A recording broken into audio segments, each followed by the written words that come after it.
This week's episode of Wine Wars is sponsored by Winc. Go to trywinc.com/winewars. That's TRYWINC.com/winewars for free shipping and $20 off of 4 bottles of custom selected wine. When you go to trywinc.com/winewars, you will answer a simple questionnaire about what food and beverages you prefer. Then Winc will select wines for you based on those preferences. Winc was founded on the belief that wine should be more accessible, simpler to get, and easier to enjoy, and we couldn't agree more. They partner with independent winemakers and growers around the world, so you will not be able to find these wines in your local shop. Again, that's trywinc.com/winewars for free shipping and $20 off of 4 custom selected bottles of wine. Enjoy the show. Previously on Wine Wars. Thank you so much for that, Jennifer. We are so excited about that.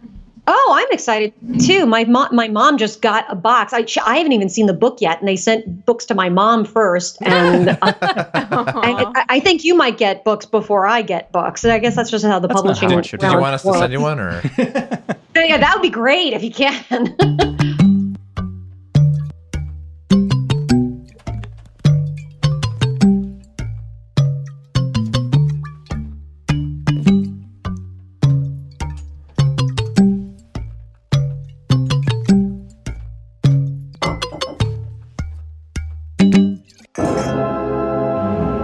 Wine Wars, the show with 4 friends who love 3 things: wine and Star Wars.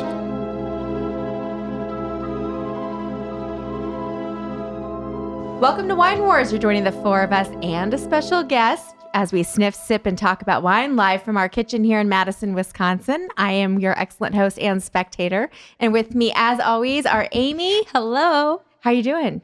I'm great. I'm getting over a cold, but I'm just going to drink away the rest of the germs. Your voice is like extra sexy tonight. Oh, I can really amp it up. Scott? I am.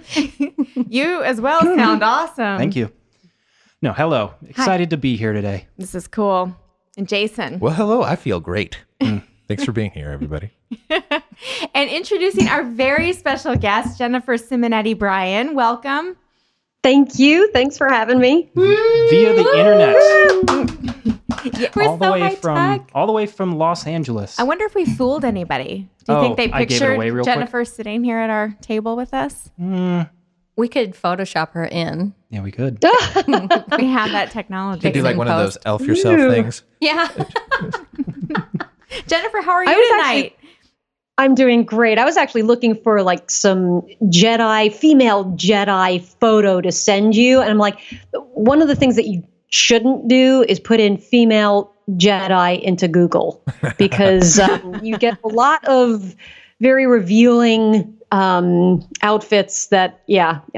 Although at one point, someone did put my photo of my head on top of like this model's body of like this incredible bikini body. I was like, whoa, hey, I kind of like it. Was it Jedi Leia?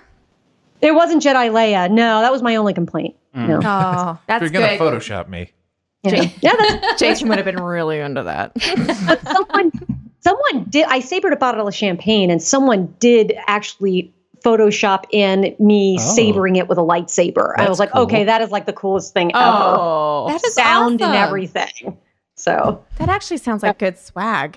Yeah. You might want to think love about it. producing that along with your books. I would totally carry a tote bag with that image on it. everyone gets a lightsaber every time they buy a book. That's right. There you go. And we should say, we've discussed Jennifer on previous episodes, but this is really, hopefully not to embarrass you, Jennifer, it's really quite an honor for you to come on to our ridiculous show here. I thought it was wonderful. You said that there's a world that loves Star Wars, and there's a world that loves wine, and the Venn diagram of that is like 7 people, and I'm one of those 7 people, and I think I just love it. I think it's fantastic. Thank you so much. So for listeners not familiar with Jennifer's work, she is one of 30 Master of Wines in the U.S. Is that right? About 30 or so? Yeah, there's a little bit more if you count Canada, I suppose. And but you know, in the world, there's been like 300 of us, but some of us are dying out since 1955. So we need those numbers up. Yeah. So before we jump into drinking, for my own knowledge, how much of a ridiculous task is it to become a master of wine? Oh.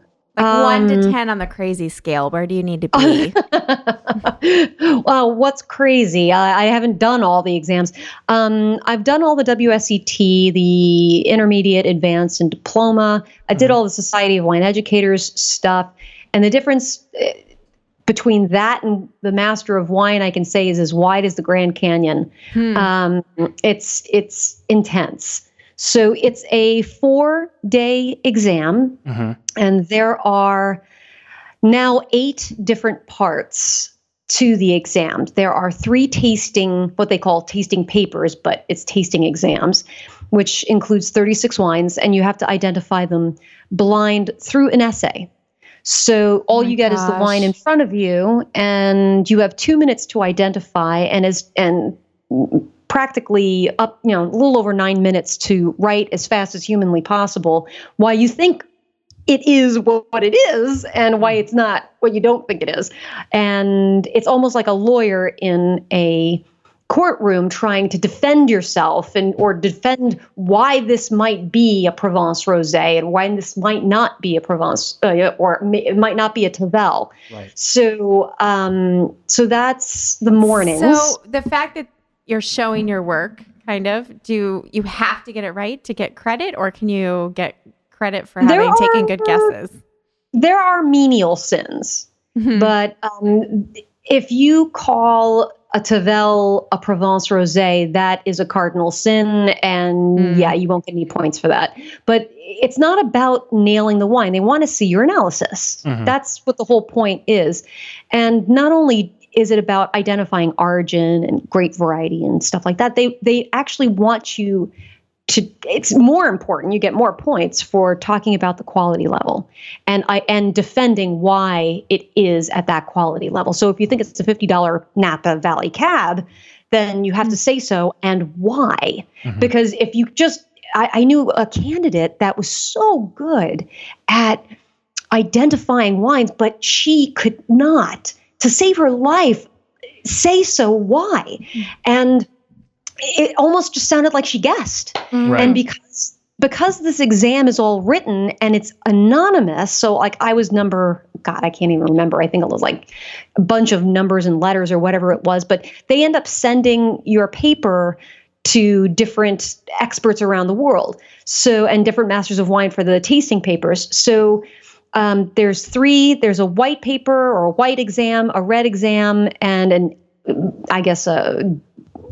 anything goes. But it could be 12 straight red Burgundies. It could be Madeira. It could be some weird ass wine from Cyprus. So I mean, anything goes. So that's the tasting exam, and then of course there's 5 theory exams. So that's viticulture, winemaking, quality assurance, quality control, the business aspect of wine, as well as contemporary issues. So, for example, I don't know, one year they asked a contemporary issues essay, one of the essay questions, because they ask you a bunch in that exam. What was it? It had to do with the alcohol levels of like blood alcohol level legalities all around the world. And it was like discuss, like where's the level. And so you were expected to understand where it is in Australia versus France versus Italy versus the United States versus Chile. So, and so each exam had 2 or 3 essays a piece, and you were expected to write about 1,000 words. And then if you passed that, it had about a 10% pass rate. But if you passed, then you write a research paper. Back in my day, I feel like Yoda here. It's called a dissertation. It's about 10,000 words. So if and when that's the 3rd part of the exam, which is the research paper, and you have to write on a topic that furthers the industry in some way that you can prove or disprove. So it's pretty intense. I was just going to say, pop quiz. What country has the lowest tolerance for blood alcohol levels? I think that would be a toss-up in Asia. Okay. So like Singapore? Yeah, actually, Singapore has the highest ratio of millionaires per per capita. So maybe not Singapore. Oh, And okay. a lot of them are expats. Or not if So, you're one of the. Hey, that sounded really geeky, and I'm very sorry. Okay, No, I love it. promise it would And sound we like geeky. welcome that. I'm just wondering where I should not vacation. So Don't vacation in the Caribbean. That's just all I'm saying. They don't. Too late for that advice. Oh, if you're going to go to the Caribbean, don't go for wine. Just go for straight cocktails. Yeah, Yeah. Because that's what their we wine did. selection is crap. Oh We yeah. had that exact advice in a recent podcast. Yeah. Yeah. We all just got back from Jamaica. Yeah. after all of, so this is a multi-year endeavor you go on, right? I began the program in 2002, and I got the MW in 2008, and I knew nothing about wine in 2000. Oh, wow. So from knowing zero to MW was 8 years for me. So there aren't very many women who have this title. Is that right? No, that's very true. I was the fourth in the United States, living in the United States, and there's a lot higher in the UK, but it was Mary Ewan Mulligan, I think, was one of the first. She wrote all the Wine for Dummies books. Oh, right. So she was one of the first to get it. She was the first female in the United States and one of the first Americans as well. So why do you think that is? Why aren't more women pursuing this?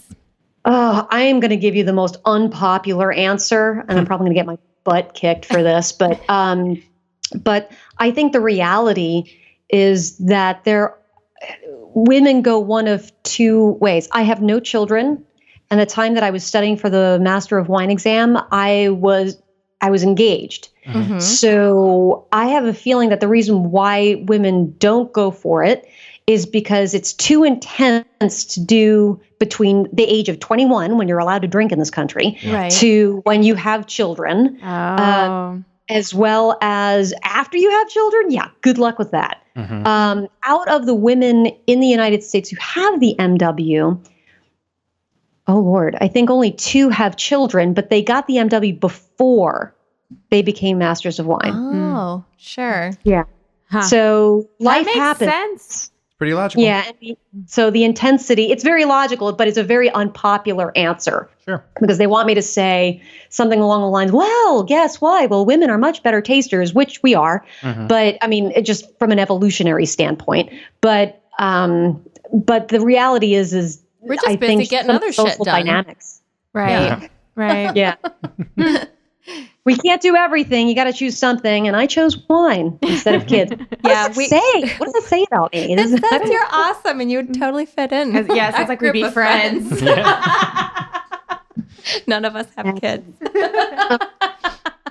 We all have dogs. We're dog parents. Oh, see, that's much better. They don't cry. Well, they may cry in the middle of the night, but you can just, give them peanut butter or throw them a bone or something. They're fine. Exactly.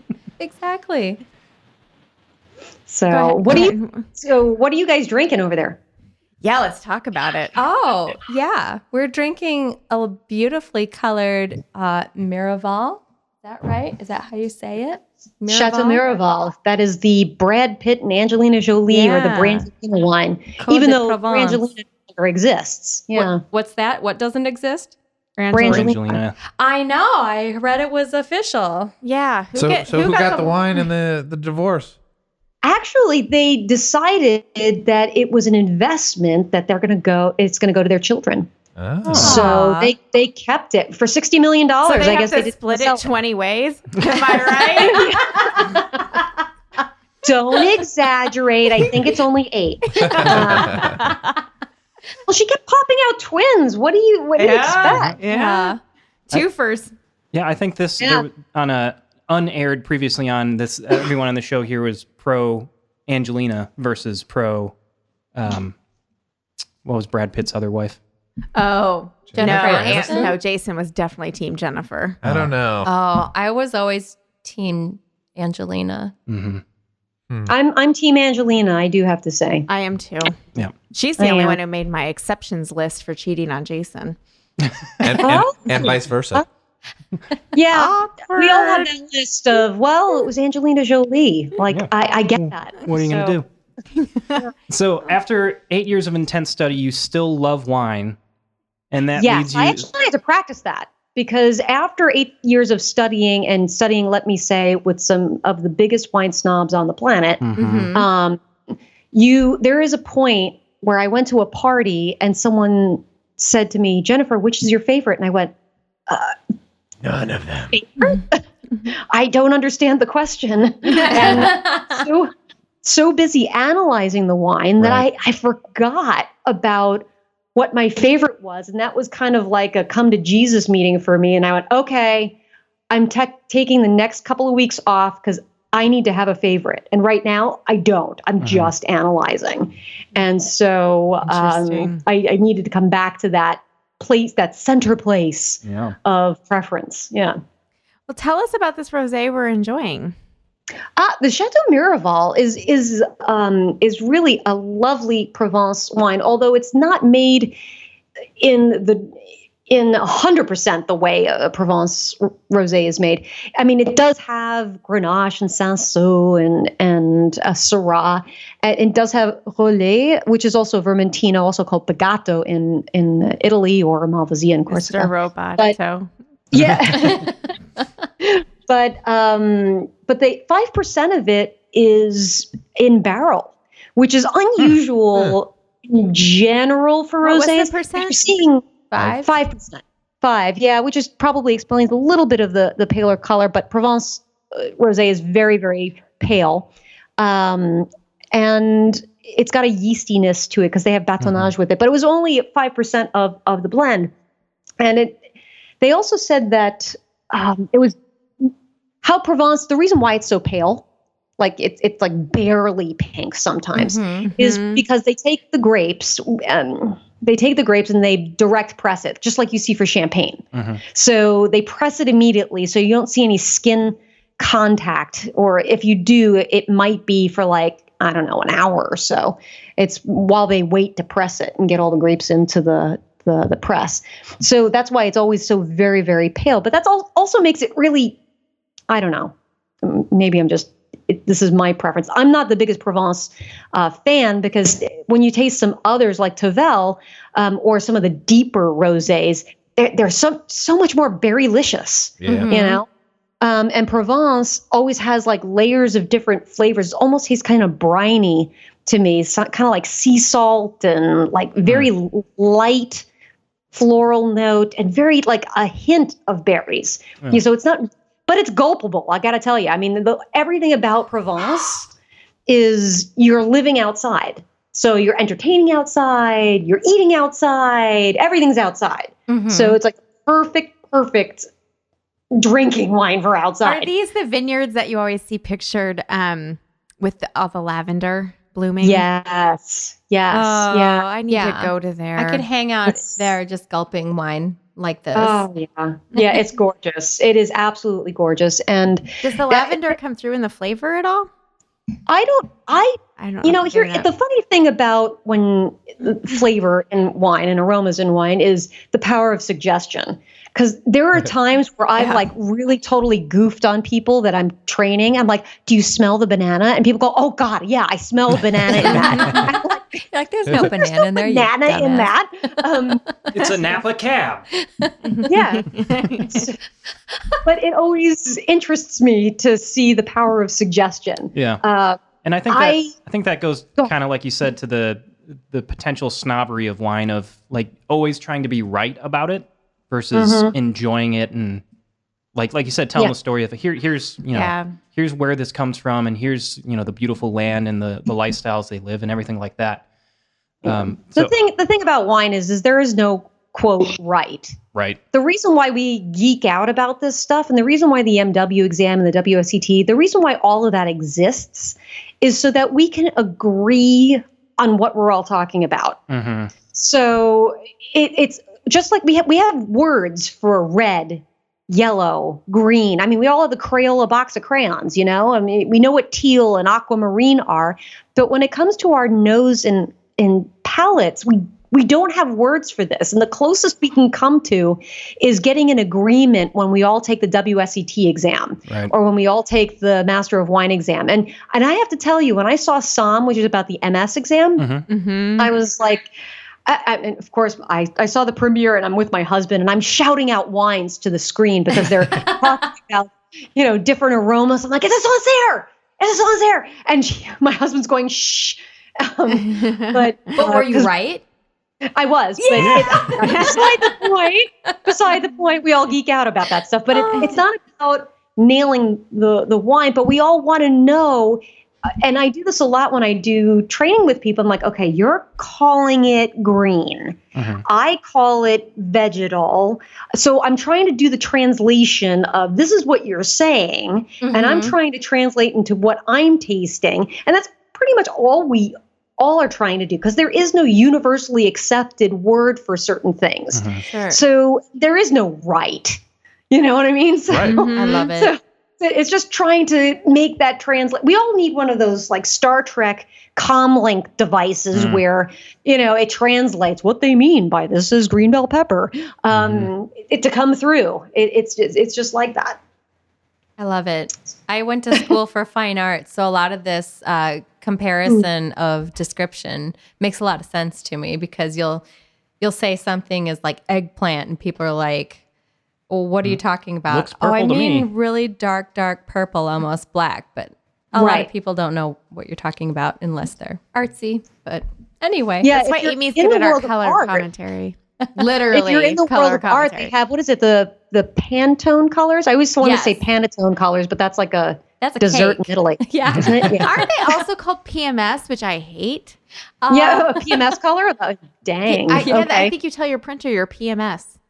I don't know. That was more of a graphic design thing, and I did more fine art. But I know that there's a Pantone scale, and then there's a different one that I can't think of off the top of my head. I notice the men are very quiet right now. That either means they're drinking or they don't even want to touch the topic of PMS. I take it as a sign that we're doing a great job. Yeah. Yeah, they're loving it. Just enjoying the gal chat. The colorful commentary. Yeah, this is the kind of comment you get from a master of wine. Yeah. Well, and that's why, it's I think everything we you all get along so expected well. and more. Yeah. So this, the Miraval, we haven't even talked about. You have a new book coming out on rosé, which I think Jason's going to read within like 5 minutes. Is it on audiobook? It's not. I asked. I know. Like, do you have audiobook rights? I know. I love audiobooks. I'm actually reading, or listening, I should say, to Cork Dork right now. And if you haven't interviewed her, I think her name's Bianca Bosker or something like that. She used to write for tech for the Huffington Post. It's really great. I think you would really enjoy it. It's about someone who knew nothing about the wine world. And she's like, yeah, I'm going to be a certified sommelier in like 18 months. Yeah. Oh my gosh. She did it in 2. It's funny and it's great. And I love how she's describing the world of wine, because that's exactly how I felt, because I came from the world of investment banking. And when I went from that over into wine, my family thought, 1, I had lost my mind. 2, I might have become an alcoholic, or no one ever thought that this was like, oh, this is like a new kind of thing for her. It was only after I got the MW, they were like, oh, this might stick. Right. Well, and you started in 2000, you said. So at that time, there wasn't this as much of a, the documentary Somm and things like that, where people really kind of sought the wine world as, like A career, right? Right. That wasn't really getting in front of people in the mainstream. Right. Well, let me tell you something about Somm and sommeliers and things like that. It is an incredible career and it's a very noble profession. I think it's amazing. But and this is probably going to be kind of controversial, but what I see as a trend is sommeliers that are going for other different types of careers. They don't want to work the floor of the restaurant, or at least I should say some of the people that are going for, I don't know, the Guild of Master Sommeliers or certified sommelier exams. They shouldn't be going for the certified sommelier or going for the master sommelier exam if they don't want to be involved on the restaurant side. Sure. They really should be. It was never my goal to be on the floor of a restaurant. I did waitressing while I was in college and hated it. And I thought that, I fall asleep around 9:30.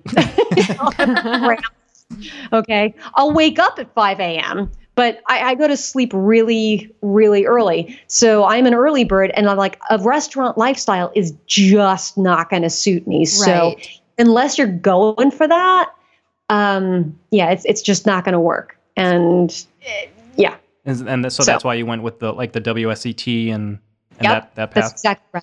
Yeah, I could see myself working for a lab or working in the education route or as an academic, but I never saw myself as a wine buyer or showing a bottle of wine to a customer at a table going, oh, yes, you're going to love this wine. Right. And no, there are no white Cabernets. Yeah. Right. Did you think you would end up being an author? Never. Actually, never. That's funny. Never. Yeah, I actually, before the MW exam, I had a horrendous fear of writing. Not like a phobia or anything like that, but I never thought I would write anything profound and the MW tortured me so badly that, I actually had a couple of friends, two that I was working with that went to Oxford. I'm like, guys, you got to help me out here. And they were telling me they knew nothing about wine. I'm like, you don't have to know anything about wine. Just tell me about my sentence structure and you should be able to figure it out. So if you don't understand what I'm saying, I can tell you what the words are, right? Microoxygenation and, blah, blah, blah. That I can tell you. But if you can't tell what I'm getting at as a result of this essay, then I'm screwed. Right. So that's how I learned how to write. And I would write an essay a day in the last 2 years before leading up to the exam. So that's 600 essays, 1,000 words a piece. So you had tons of content to pick through. Yeah. It sounds like. Yeah. The worst part is trying to narrow the field of what you study. Sure. It's not about studying everything. So tell us the name of the book and what you hope to accomplish in writing it. Oh, it's called Rosé Wine. So that makes it easy. Rosé Wine. The guide to drinking pink. And I wrote this book in 6 weeks. That is so awesome. Yeah, wow. I wrote it between Thanksgiving and Christmas of last year. I told my publisher, I was like, can you give me a little more advance notice next time? So I ended up, it's almost like a Cosmo quiz. So you answer 10 questions, and when you're done, you get placed into a category, one of 4 categories, kind of like my 1 Minute Wine Master. So there is the crisp style, the sweet style, the fruity style, and the rich style. So I would qualify the Provence as a crisp, and it used to be called crisp and light, but they didn't want 2 words. So it's dry, but it's light. And the fruity style is one that's overtly fruity. What we call in the wine industry is fruit forward. Yeah. For the longest time, when I first started in the industry, I was like, what the hell does that mean? Fruit forward, but anyway, so it's a fruity style like you see in some Riojas or you see in California and some warm climate regions. And then the Tavel style is a rich style where it's very deep in color, kind of like the Sofia Rosé. Yeah. That is what I would qualify as a deep style. It does have some residual sugar in it. It's probably about 6 grams per liter residual sugar. They don't qualify it. They say that it's a dry style. So I believe them, I suppose, when they say that. I didn't realize that both of these wines are from like the movie industry. That's what you get for talking to an MW in LA. I thought that was on purpose. Francis Ford Coppola and Brangelina. I love it. And both of them, like the most oddly shaped bottles you could go for. They're very unique. Curvaceous. I know. Yeah, very, very curvaceous. Well, the Chateau Miraval is a very old style of wine bottle. The problem is the reason why you don't really see this anymore is because they can't stack them and put them on a pallet. Oh. Yeah. So that's why you see Bordeaux style and the Burgundy style. It was funny. Right before you suggested we buy this wine, I was in Utah, and the guy I was with had bought basically a case of this, and he was like, "But I can't store it. I can't put it outside. It doesn't stack." It was What funny. am I supposed to do with this? Yeah. Gotta drink it. So Jason, you love rosé. Where are you on the Miraval? It's a nice crisp wine. If I was drinking, like just tasting this, I would be like, "Oh, that's not even a rosé. That's just white wine." Really? Yeah. Like If I was blind, right. like Close your literally eyes. blind. If you tasting order also has everything to do with it. So because if you tasted this first and then you go to the Sofia, you think the Sofia rosé is really sweet. But if you go from the Sofia rosé back to the Provence, to the Miraval, you're like, this is like drinking water. It's like a white wine. Yeah. So tasting order is everything. This might be power of suggestion, but I feel like I feel like it's yeasty compared to other It is. rosés. Yeah, it Well, I does. know you I said think it, so it might just be in my head. But Well, I mean, obviously it does have yeast. It's wine, but and they filter it out, but that's why it's that pretty clear color. But you're always going to get something like that unless you have some other fruitiness or something else covering it up. So, but I love, especially in champagne, I love that. The longer you leave it in on its lees, the longer you leave it on that all that stuff after you press it, it's gonna and all that yeastiness, it's gonna get more bread brioche kind of flavor. That's why rosé champagne. Some of them, like Charles Heidsieck rosé, I always thought tasted like strawberry shortcake without the sweetness. It's got that biscuitiness. Yeah. But other sparkling rosés just taste like pure raspberry and strawberry, like Brachetto, and that's quite sweet. Oh, but it's can you also say Barachetto again, please? Brachetto? yes. Can you say Barachetto with a biscotti? Brachetto biscotti. You're just really good at rolling your R's. I love it. That's what happens when you grow up in an Italian household. I worked at an Italian bakery when I was 13 years old. So Oh, wow. And this is what happens when you go on a podcast with a bunch of people who only tell dick jokes. Sorry. that's okay. That's okay. All right, so we're moving to the Sofia. So as you said, this is a Coppola brand. And It almost looks like a red wine. I would say it like if you It just poured me does. this like a Beaujolais or a Pinot. Almost. Yeah. And I put my Yeah, nose I've in it. actually seen Burgundy that are dark, lighter than this, actually. wow. And that's what I've noticed a trend in the world of rosé, and it's being modeled after the kind of the Tavel kind of style. Tavel is not that far from Provence, but it's more about the levels of Saignée or the bleeding method. And the director of Provence, like the region of Provence, kind of promoting the region, kind of threw an insult over at of different regions creating rosé wines, saying if you use the bleeding method, which is taking a red wine and pulling off the first few hours of when it's fermenting, which really is like you're taking out water and you're taking out alcohol. So it's like taking a tea bag, taking water after the first minute of leaving a tea bag in a mug, and then letting it concentrate. So you're getting stuff, but it's much darker than what you would get from direct pressing, like you'd see in champagne. So, but this one has Syrah and Pinot Noir and Grenache. Wow. Well, I've never seen Pinot Noir and Syrah and Grenache in the same thing before, ever. But it's roughly like a third, and a third. But it's from Monterey, which is really pretty.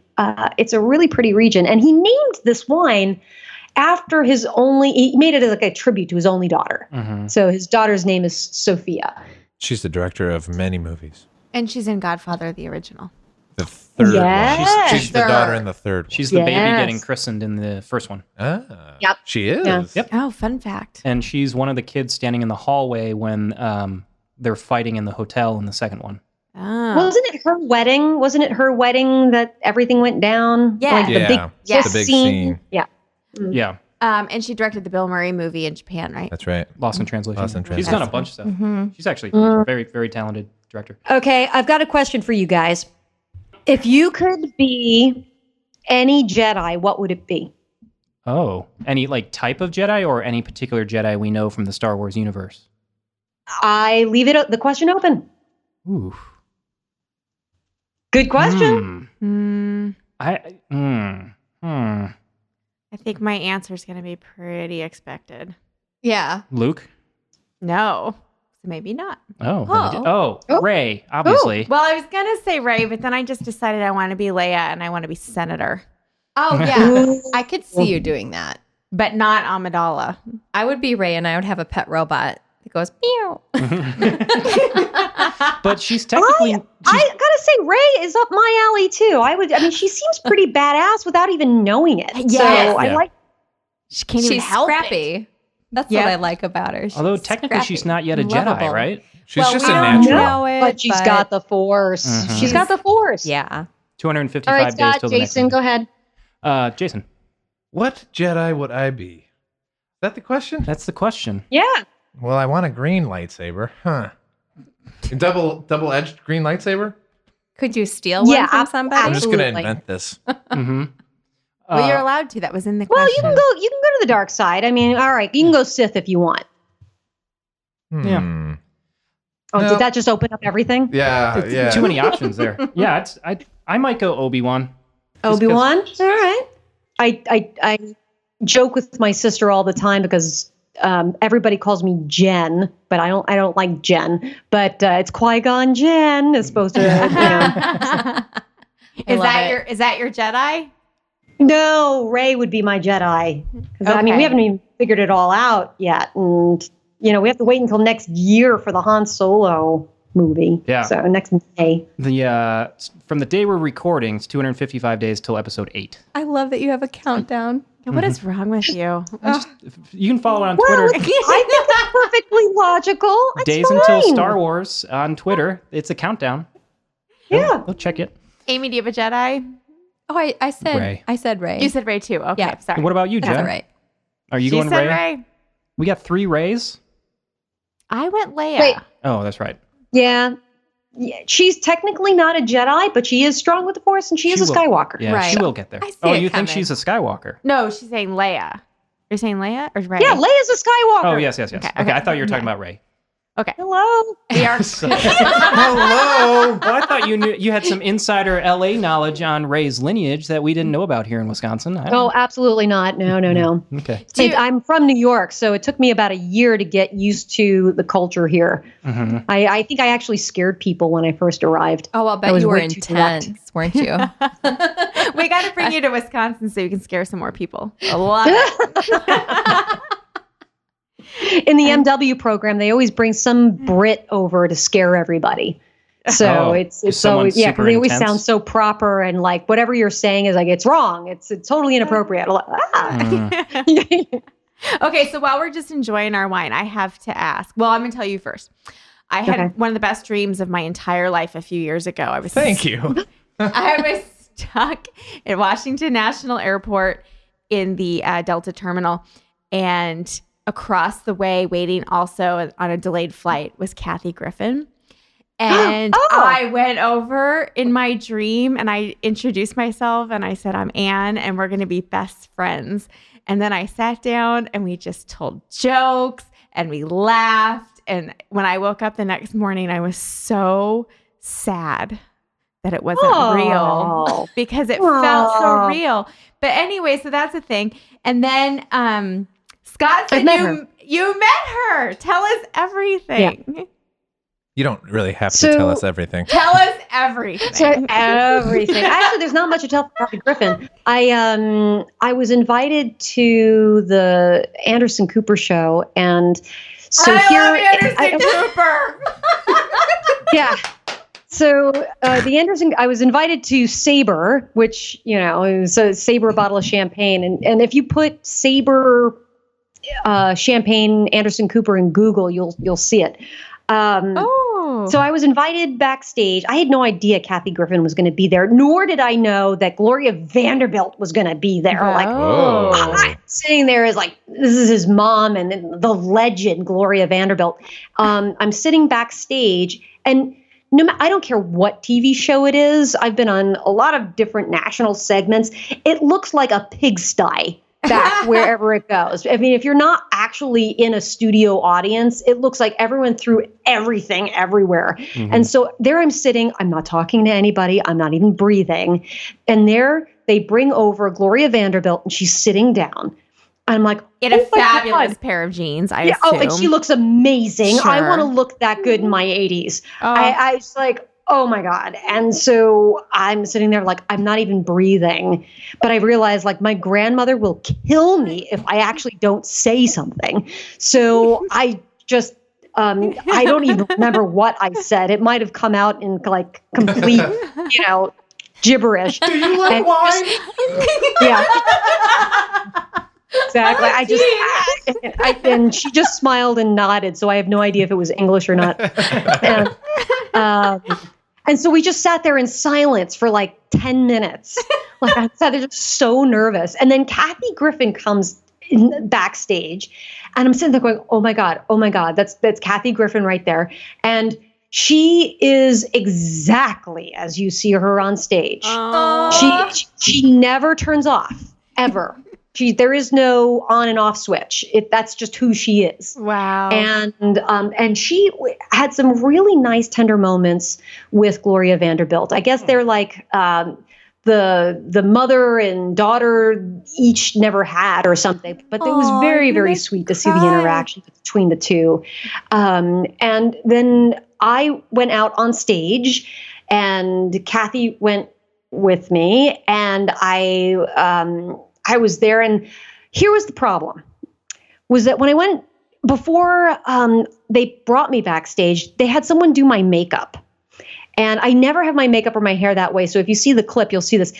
The guy who was doing my makeup ended up putting false eyelashes on the edges of my eyes, and then he put eyeliner on top, but it was like this liquid eyeliner that for some reason got in my eye and underneath my contact. So I looked like I was something from what is it? Like Edward. Alien? 28 days later. Like a zombie. And I thought, I'm sitting there going, oh my God, I can't see out of my right eye. And I'm supposed to be sabering and teaching them how to saber with two swords. Oh and my God. And so I'm like, oh Lord, and it's live television. And I'm like, please, Lord, please let this work. And please don't let this come up as Anderson Cooper was killed today by, I had like all these like horrifying things going through my head. Jennifer, But it if you ended up had working. killed Anderson Cooper, there's no way you'd be on the Wine Wars podcast. Blacklisted. I was so nervous, but it ended up working. Apparently, you can saber with just one eye.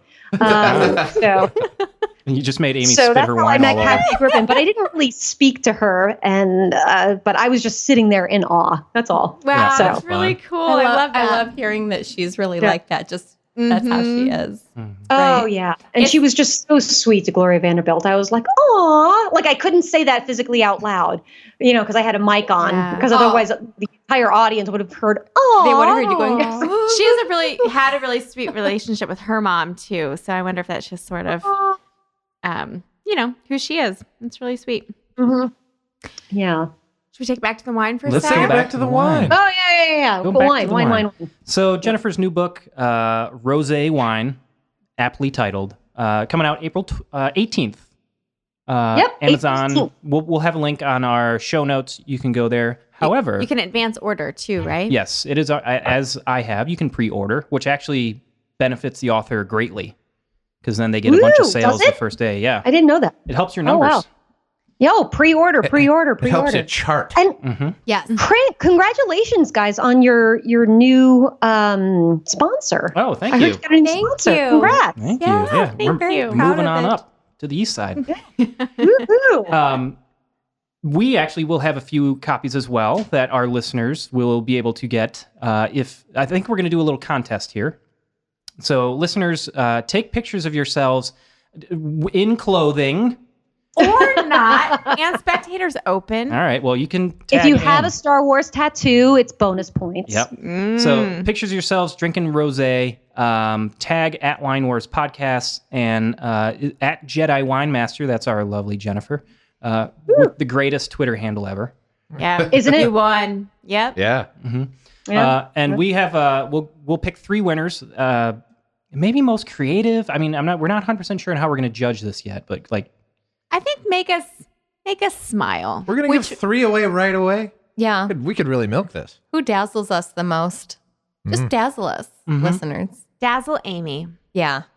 I mean, I think they need bonus points if they're going to like dress in Star Wars costume. Oh my God. Or tattoos Can you imagine like or stormtroopers drinking rosé? Oh, snap. So what awaits you is a shout out for sure, as well as a free copy of Jennifer's new book, Rosé Wine, The Guide to Drinking Pink. So that's a pretty good deal for taking a photograph. Yeah, and we'll pick out some winners on a future episode, and then we'll get in contact and ship some books off to you. I want the one. gift that keeps on giving. Well, send a picture, Jason. I'm definitely gonna send a photo. I've got a good one. Okay, but you keep your clothes on though. Nope. He wants to win it. My eyes, they burn. Yeah, lightsaber. double edge, double handle. handle lightsaber. Oh, that's what you're talking about. Dang, I didn't know that's how you went. Oh, jeez. Wait, can we get back to this dark Sofia Coppola rosé here? Yes. What was So I think, within your book, you were talking about the vast differences in rosé, and these are 2 great examples of very light and very deep. Yeah, I mean, the color difference, you're not going to get them mixed up unless you've had a lot of them. But one is very, very dark rose colored, and then the other one is barely pink at all. It's almost like flesh toned color. But I do have a question. So how would you pair this with food? question? The Sofia has a little bit, I mean, the intense fruitiness, it lends itself to a lot of different dishes that are a little bit more spicy. And so I could see this with Thai takeout. I could see this with, I mean, if you're going to have it with pizza or something a little bit more savory, it's going to make the fruit a bit more candied. So if you're going to go like the fish or savory route, I would go the Provence because that's going to make the fruit stand out of that. It'll just make it squared in the Sofia. The Sofia is just, it's so much fruit. It's like a great contrast to spice and a great contrast to things that have an equally intense kind of flavor. So, I feel like it has something on the back end of it that's like an herby bite, like a licorice or at the very end. That's probably the Syrah. The Syrah, and I mean, Grenache has a licorice kind of flavor to it that it generally tends towards, and Syrah has an herbal characteristic that it generally tends towards. So that could be it. That definitely could be it. So I can see that. See, power of suggestion. Totally get it. And then I guess you said with the first wine of fish. Yeah, I mean, I think shrimp goes one of the best with this. So any kind of like grilled shrimp, I could see going really well with this, and that's just going to augment the berry notes because the contrast between the protein and the berry notes in the wine, it's just going to push those berry notes forward. And the shrimp always has like this, I don't know, that all right, really technical term here, seafoodiness, that's going to make the kind of sea breeze minerality of the wine come forward. So Makes sense. yeah, It makes me very hungry. I know you have to like take a step back from my geekiness here. Well, So- I kind of want to like just indulge your geekiness for a minute because we have you here. So a fish that I have always been really curious to try and I have not had it yet is sole. And I'm wondering what would be a good wine to pair with that?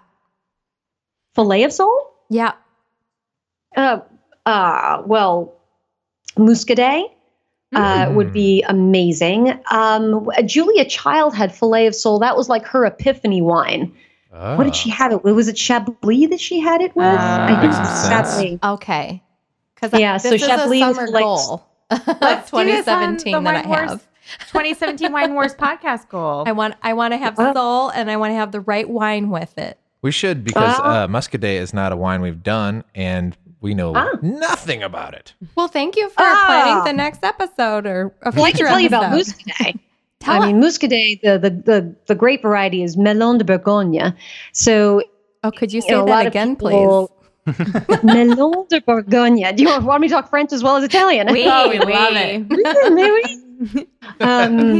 So yeah, Melon de Bourgogne, it's a neutral grape variety, kind of like Chardonnay is, where the aromas are just not leaping out of the glass. You got to stick your nose like totally inside the glass to get anything.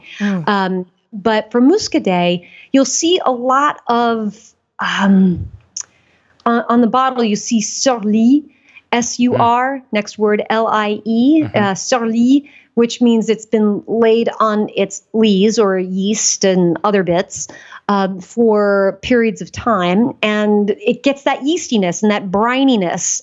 So one of the typical characteristics, just like you have for Sancerre's cat pee, which it's not great, but for Muscadet, it's oyster shells.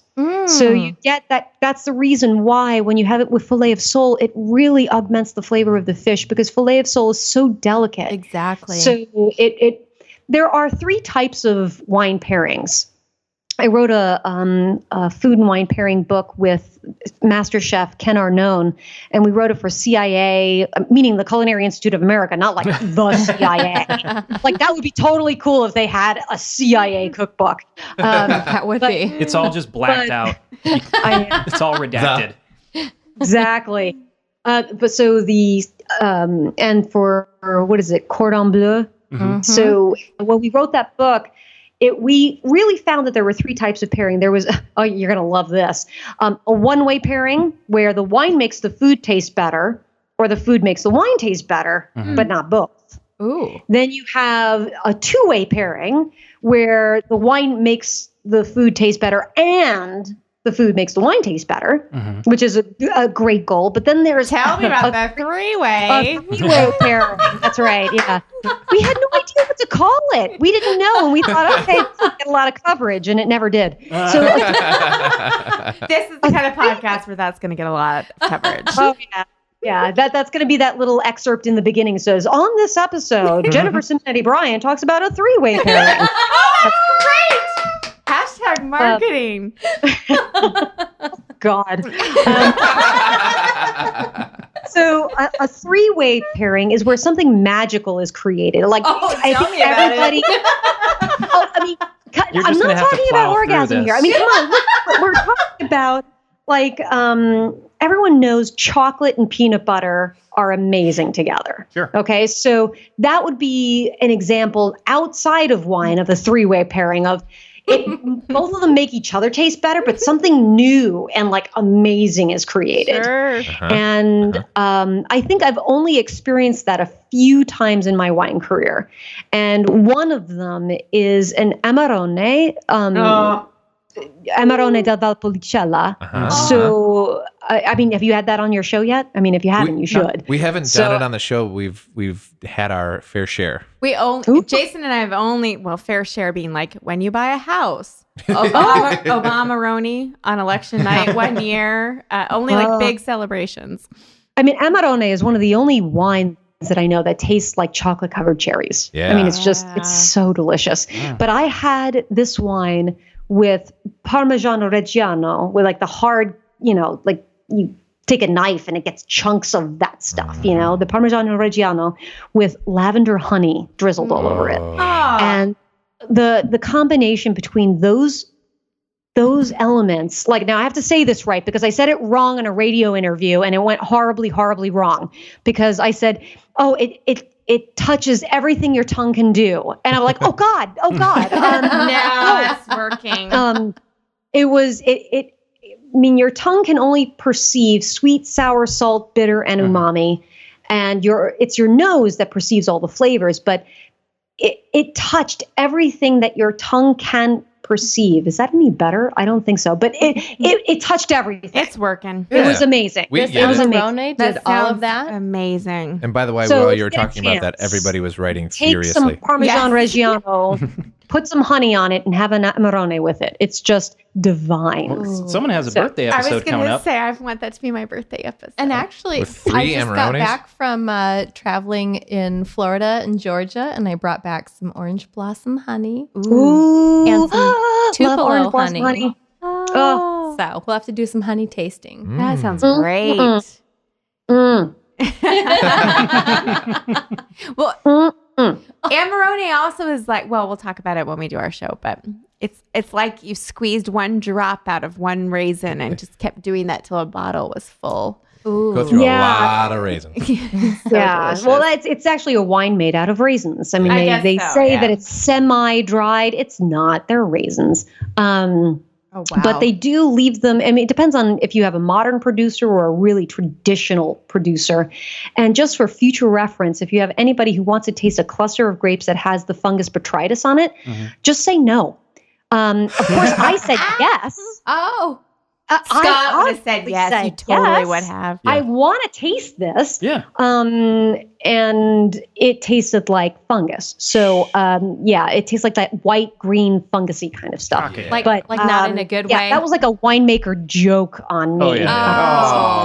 Oh. And you But- fell for Well, it makes it. such But- great wine. Like they're setting you up. And even Repasso, I mean, passing wine over Amarone skins is good. It's kind of like rubbing the belly of Buddha, you know, it's like, it just gets some good stuff going on there.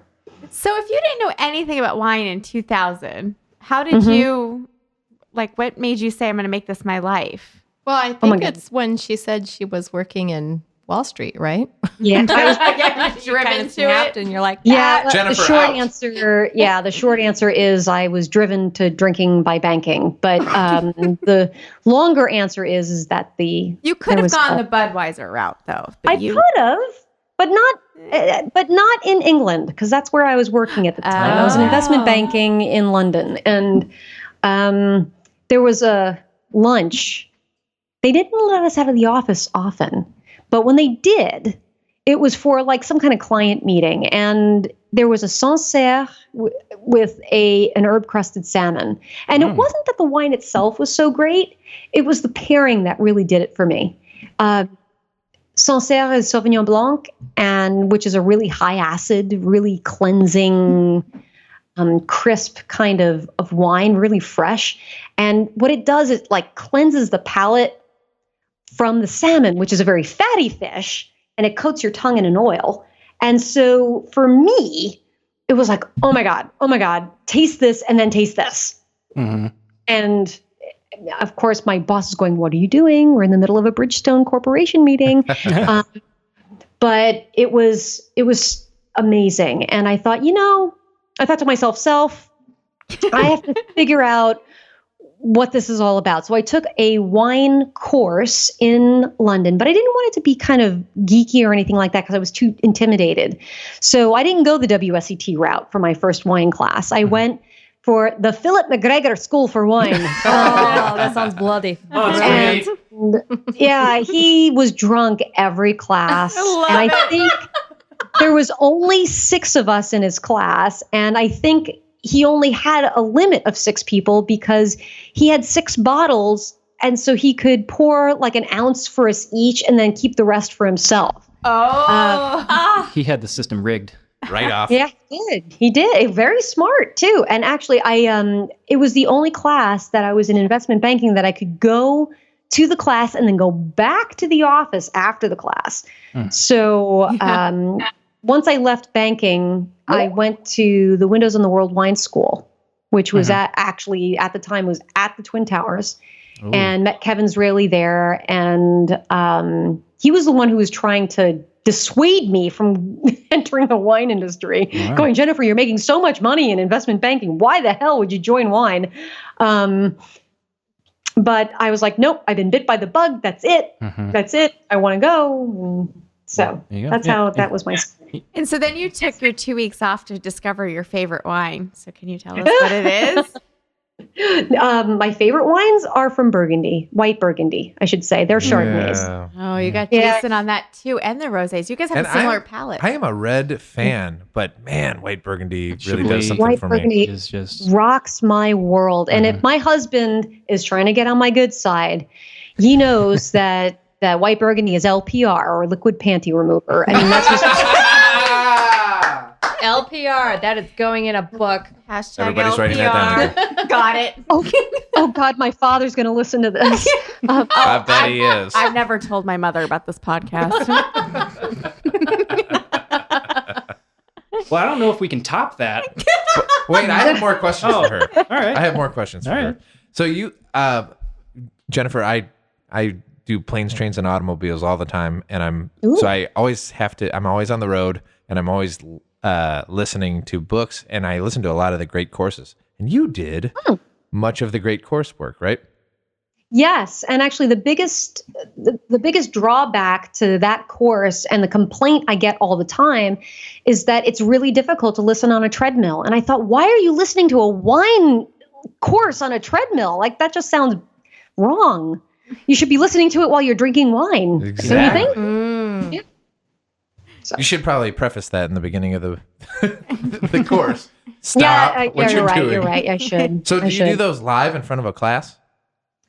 No, it wasn't in front of a class. It was funny because they approached me back in 2010, and they said normally it takes about 18 months to record and perfect one of these shows and one of these types of DVDs. And it's 24 episodes for the first one that I had done. I have 5 with them. And they said, but we want you to do it in 3 months. I'm like, oh my God.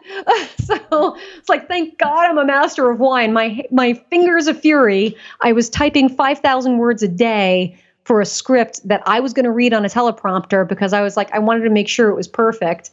And I went off script all the time. So I don't know why I bothered, but it was a lot of fun to do. And I truly enjoyed doing that, all of those courses, except for the one on cocktails and spirits.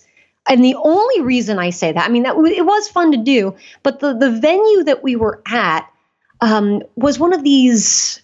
This is when like the whole pre-prohibition type of speakeasies were really in, and it was always really dark. And when they turned the lights up, in the vodka and in the liqueurs, there were always like these gnats floating in the bottles. I was like, okay, that's just nasty. I just tasted that. I'm just going to go throw up now.